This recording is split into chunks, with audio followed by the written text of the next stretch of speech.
বন্ধুগণ নমস্কার। প্রথমে আপনাদের অনুরোধ করব আপনারা আমার চ্যানেলটি সাবস্ক্রাইব করবেন। রাশিয়া আর ইউক্রেন যুদ্ধ প্রায় 2 বছর পেরিয়ে গেছে। রাশিয়া আস্তে আস্তে ইউক্রেনের বিভিন্ন জায়গা, বিভিন্ন শহর অলরেডি দখল করে নিয়েছে এবং আরও নতুন নতুন শহর দখল করতে চলেছে।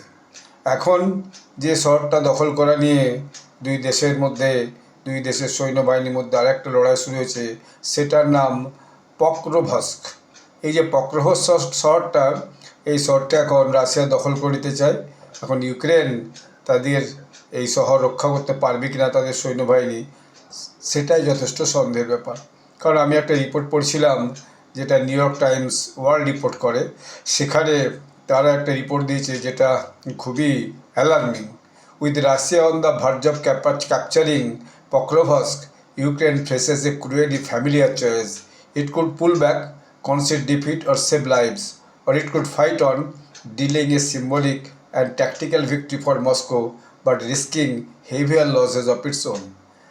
মানে কথাটা হচ্ছে যে এখন এই যে পোক্রোভস্কে যদি ইউক্রেন দখলে রাখতে চায়, তাহলে কিন্তু একটা ট্যাকটিক্যাল ওয়ার মস্কোর সঙ্গে তাদেরকে লড়তে হবে এবং তাতে তাদের হয়তো প্রচুর লস করতে হবে।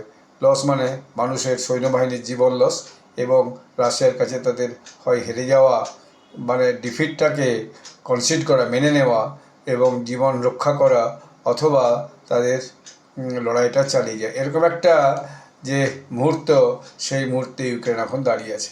তো এর ফলে এই রিপোর্টটার পরে দেখছি, এটার পরে অনেককে মন্তব্য করেছে এখানে, যে সোশ্যাল মিডিয়াতে যে রিপোর্টটা বেরিয়েছে, তা আমি দু একটা মন্তব্য আমি পড়তে চাইছি আপনাকে। This conversations is over and the question is relevant. A month ago, Zelensky sacrificed thousands of his best troops, not for a tactical or strategic objectives, but for a few more weeks of appearances. অর্থাৎ Zelensky তার সৈন্যদলের অনেক গুরুত্বপূর্ণ সেনার যে সৈন্যবাহিনীর লোককে সে হারিয়েছে, এটা কোনো ট্যাকটিক্যাল এবং স্ট্র্যাটেজিক অবজেক্টিভ নয়। আসলে তার একটা দুর্বল যে অ্যাপিয়ারেন্স, অর্থাৎ নিজেকে যে জাহির করে রাখা, সেটাই হচ্ছে যে হয়েছে। আরেকটা মন্তব্য বললাম, সেটা বলছে, আই কেম ফ্রম পোল্যান্ড।